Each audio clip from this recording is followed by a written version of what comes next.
ওম নমো ভগবতে বাসুদেবায়। হরে কৃষ্ণ কৃষ্ণ কৃষ্ণ। নমস্কার বন্ধুরা, কৃষ্ণকথা চ্যানেলে আপনাদের স্বাগত। আজ 29শে ভাদ্র, রবিবার। আজকের দিনে ভগবান শ্রীহরি বিষ্ণু বামন অবতারে এই ধরতিতে অবতীর্ণ হয়েছিলেন। ভগবান বিষ্ণু এই পঞ্চম অবতারের গুরুত্ব হিন্দু শাস্ত্রে অপরিসীম। ভগবান বিষ্ণুর ত্রেতাযুগের প্রথম অবতার ছিল বামনদেব। শ্রী বিষ্ণু তার এই অবতারে স্বয়ং সূর্যদেবকে ছাতা রূপে ধারণ করেছেন। এই বামন দ্বাদশী তিথি শুরু হচ্ছে গতকাল 14ই সেপ্টেম্বর 28শে ভাদ্র শনিবার রাত 8:41 থেকে, যা থাকবে আজ রবিবার সন্ধ্যে 6:12 পর্যন্ত। বলা হয়ে থাকে, আজ বামন একাদশীর ব্রত পালন করে যদি ভক্ত নিষ্ঠার সাথে এই ব্রত কথাটি শ্রবণ করে, তাহলে ভগবান শ্রী বিষ্ণুর আশীর্বাদ আমৃত্যু তার বজায় থাকে এবং জীবনের সকল বাধা কষ্ট কেটে যায়। তাই বন্ধুরা, আজকের দিন শ্রী শ্রী বামনদেবের ব্রতকথাটি একবার হলেও শ্রবণ করুন। তাহলে শুরু করছি বামন দ্বাদশীর ব্রতকথাটি। ওম নমো নারায়ণায় নমঃ। জয় শ্রীকৃষ্ণ, জয় শ্রী বিষ্ণু, রাধে রাধে। ভক্তরাজ প্রহ্লাদের পৌত্র বলি হিরণ্যকশ্যপের মতো বীর ছিলেন, প্রহ্লাদের মতো ভক্ত ছিলেন, পিতার মতো দানীয় তিনি ছিলেন। তিনি সর্বদা দৈত্যগুরু শুক্রাচার্যের কথা মেনে চলতেন। প্রহ্লাদ বিষ্ণু ভক্ত হলেও বলি বিষ্ণু বিদ্বেষী ছিলেন। বিষ্ণুর নিন্দা করার জন্য প্রহ্লাদ বলিকে একবার অভিশাপ দিয়েছিলেন যে, তুমি বিষ্ণু নিন্দা করার জন্য তোমার রাজ্য হারাবে, তোমার অধঃপতন হবে। বলি রাজা রাজ্য হারানোর কথা শুনে ভয় পেয়ে তার পিতামহ প্রহ্লাদকে জিজ্ঞাসা করলেন, কী করলে সে রাজ্য আর হারাবে না, আর তার অধঃপতনও হবে না? তখন প্রহ্লাদ বললেন, যেদিন তুমি নিষ্ঠার সাথে শ্রী বিষ্ণুর প্রতি ভক্তি জাগৃত হবে তোমার মনে, সেই দিনই তুমি তোমার সব ফিরে পাবে। প্রহ্লাদ বিষ্ণু ভক্ত হলেও ইন্দ্রদেবের প্রতি তার বিদ্বেষ কম ছিল না। তিনি 100 বছর ধরে দেবতাদের সাথে যুদ্ধ করেন এবং বয়সজনিত কারণে তিনি দেবতাদের কাছে হেরে যান। এরপর বলি রাজ্যাভিষেক করে তিনি গন্ধমাদন পর্বতে তপস্যার জন্য চলে যান। বলি রাজা হয়ে ইন্দ্রের সাথে যুদ্ধ করতে লাগলেন। পিতামহ প্রহ্লাদের অভিশাপ ফলল। ইন্দ্র বিষ্ণুর সহায়তায় রাজা বলিকে রাজ্যচ্যুত করলেন এবং রাজ্যচ্যুত হয়ে ইন্দ্রের ভয়ে একবার তিনি গর্ধবের রূপ ধারণ করে নানান জায়গায় ঘুরতে লাগলেন। দেবরাজ ইন্দ্র ভ্রমণের সময় একদিন তাকে গর্ধবের রূপ দেখে তাকে পরিহাস করলেন।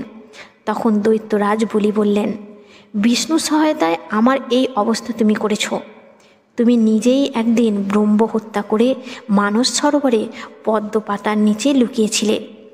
আজ আমি রাজত্ব হারিয়ে ক্ষমতাহীন, কিন্তু একদিন ভাগ্যের চাকা আমারও বদলাবে। একদিন দৈত্যগুরু শুক্রাচার্য রাজা বলিকে নানান জায়গায় খুঁজতে খুঁজতে একদিন তার সাথে সাক্ষাৎ হলো। তিনি দৈত্যরাজ বলিকে বিশ্বজিৎ যজ্ঞ করান। তার ফলে দেবতাদের স্বর্গ, মর্ত, পাতাল সব রাজা বলি দখল করে নেন। দেবতারা স্বর্গচ্যুত হলে তাদের মাতা অদিতি পুত্রদের দুর্দশার কথা স্বামী কশ্যপের কাছে বললেন এবং প্রতিকারের পথ বলতে বললেন। তখন মহামুনি কশ্যপ বিপদভঞ্জন মধুসূদনের শরণাপন্ন হতে বললেন এবং ব্রত পালনের কথাও বললেন। ব্রত শেষে শঙ্খ চক্রধারী শ্রীহরি বিষ্ণু প্রকট হলেন এবং মাতা অদিতি বিষ্ণুকে দেখে মনে মনে তার মনে একটা বাৎসল্য ভাব প্রকট হলো। মাতা অদিতির ইচ্ছাকে সম্মান জানাতে তার পুত্ররূপে শ্রীহরি বিষ্ণু জন্মাবেন এবং বলিকে রাজ্যচ্যুত করবেন বলে কথা দিলেন। রাজা বলিকে পরাজিত করা এত সহজ কাজ ছিল না, কারণ তিনি বিশ্বজিৎ যজ্ঞের দ্বারা শক্তিশালী হয়েছিলেন। এছাড়াও দৈত্যগুরু শুক্রাচার্য তার কবচ হিসাবে তার সাথে সর্বদাই বিদ্যমান ছিলেন। কথাই বলে, কৃষ্ণ রুষ্ট হলে গুরু রাখি বাড়ে পারে, গুরু রুষ্ট হলে কৃষ্ণ রাখি বাড়ে নারে। অর্থাৎ যদি ভগবান রুষ্ট হন, গুরু রক্ষা করতে পারেন, কিন্তু গুরু যদি অসম্মানিত হন, তাহলে কৃষ্ণও তাকে রক্ষা করতে পারেন না। যথাসময়ে ভগবান দেবমাতা অদিতি এর গর্ভ থেকে অপূর্ব বামন মূর্তিতে আবির্ভূত হলেন।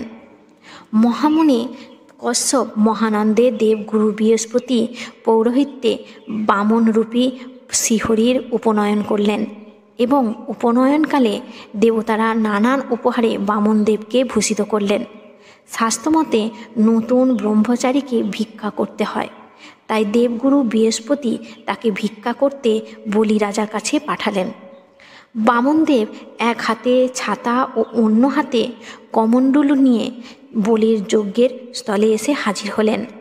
তার অপরূপ রূপ দেখে সবাই মোহিত হয়ে যান। দৈত্যরাজ বলির কন্যা রত্নামালা মনে মনে তাকে দেখে পুত্ররূপে পাওয়ার ইচ্ছা করেন, কিন্তু যখন তিনি বিশাল আকার ধারণ করে তার পিতার সকল রাজ্য দখল করে নেন, তখন তাকে বিষ খাইয়ে মারার ইচ্ছা প্রকট করেন। আর তার ইচ্ছা পূরণে কারণে শ্রীহরি বিষ্ণুর দাপর যুগে কৃষ্ণ লীলার সময় তার পুতনা রাক্ষসী রূপে জন্ম হয়। বামনদেব বলি রাজার প্রশংসা করে বলেন, তার মধ্যে তার অপূর্ব পুরুষদের সকল পুণ্যই বিদ্যমান। তার কথায় সন্তুষ্ট হয়ে রাজা বলি বামনদেবকে কিছু দান হিসাবে চাইতে বললেন। তখন বামনদেব দানের সংকল্প নিতে বললেন রাজা বলিকে। দৈত্যগুরু শুক্রাচার্য ধ্যানযোগে জানতে পারলেন যে এই বামনদেব কোনো সাধারণ ব্যক্তি নন, তিনি স্বয়ং জগৎপিতা শ্রীহরি বিষ্ণু। তখন শুক্রাচার্য রাজা বলিকে দান করতে নিষেধ করলেন এবং বললেন যে এই বামনদেব স্বয়ং শ্রীহরি বিষ্ণু, আর তাকে দান করার ক্ষমতা রাজা বলির নেই। এই প্রথম গুরুর কথা অমান্য করে রাজা বলি বামনদেবকে দান করার কথা বললেন। তিনি বললেন, যদি স্বয়ং ভগবান আমার সর্বস্ব হরণ করতে চান, তো তার জন্য যদি তাকে নরকেও যেতে হয়, তাতেও তিনি পিছপা হবেন না। তখন শুক্রাচার্য বলিকে অভিশাপ দিলেন, তুমি শ্রীভ্রষ্ট হও। কথায় বলে গুরু রুষ্ট হলে তাকে স্বয়ং ভগবানও রক্ষা করতে পারে না। রাজা বলি কিন্তু অভিশাপগ্রস্ত হয়েও বিচলিত হলেন না। তখন কুণ্ডলী থেকে জল নিয়ে তিনি দানের সংকল্প নিলেন। বামনদেব তখন ত্রিপদ ভূমি দান হিসাবে চাইলেন। দানী হিসাবে অহংকারী বলি বললেন, আমি ত্রিভুবন জয় করেছি, আর আপনি আমাকে ত্রিপদ ভূমি চাইছেন? বামনদেব তখন বললেন, আমি ব্রহ্মচারী ব্রাহ্মণ, আমার ত্রিপদ ভূমিই যথেষ্ট। তখন রাজা বলি বললেন, আপনি যা চান তাই হবে। দেখতে দেখতে বামনদেব বিশাল আকার ধারণ করলেন। এক পদে স্বর্গ, দ্বিপদে গোটা পৃথিবী ও ত্রিপদ রাখার জন্য স্থান দিতে বললেন। তখন রাজা বলি তার নিজ মস্তক ভগবানের পদে রাখার জন্য দিলেন। দেহের সর্বাত্মক অঙ্গ হলো মস্তক। মস্তকই ভগবান, গুরু, বৈষ্ণবদের চরণে অবনীত হয়। তাই মস্তককে পেতে দেওয়ার অর্থ হলো নিজেকে সম্পূর্ণরূপে সমর্পণ করা। এমন সময় বিষ্ণু ভক্ত প্রহ্লাদ হাজির হলেন এবং ভগবানকে বললেন, হে ভগবান, বলি দেবরাজ ইন্দ্রকে হারিয়েছে, সে তো আপনার আশীর্বাদে, আর আজ আপনি তার কাছ থেকে সব কিছু কেড়ে নিলেন। প্রহ্লাদ বললেন, হে ভগবান, রাজা বলি অবুঝ, যিনি ত্রিভুবনের সৃষ্টিকর্তা, তাকেই সে দান করতে চায়। হে জগৎপিতা, আপনি বলিকে বরুণ পাশ থেকে মুক্ত করুন। যে সব ব্যক্তি আপনাকে তুলসী ও গঙ্গা জল অর্পণ করে, তাকে আপনি বৈকুণ্ঠ ধাম স্থান দেন। আর বলি তো আপনাকে তার সকল সম্পদ, এমনকি তার দেহও দান করেছে। হে জগৎপিতা, আপনি তাকে ক্ষমা করুন। তখন ভগবান শ্রীহরি বিষ্ণু বললেন, আমি যার প্রতি সদয় হই, তার সকল কিছু হরণ করি, কারণ ধনসম্পদ মানুষকে অহংকারী করে তোলে, আর সেই জন্য আমার প্রতি তাদের জ্ঞান বৃদ্ধি পায়। তিনি আরও বললেন, এই বলি একদিন স্বর্গের অধিপতি হবে, তবে ততদিন বলিকে সুতলে বাস করতে হবে।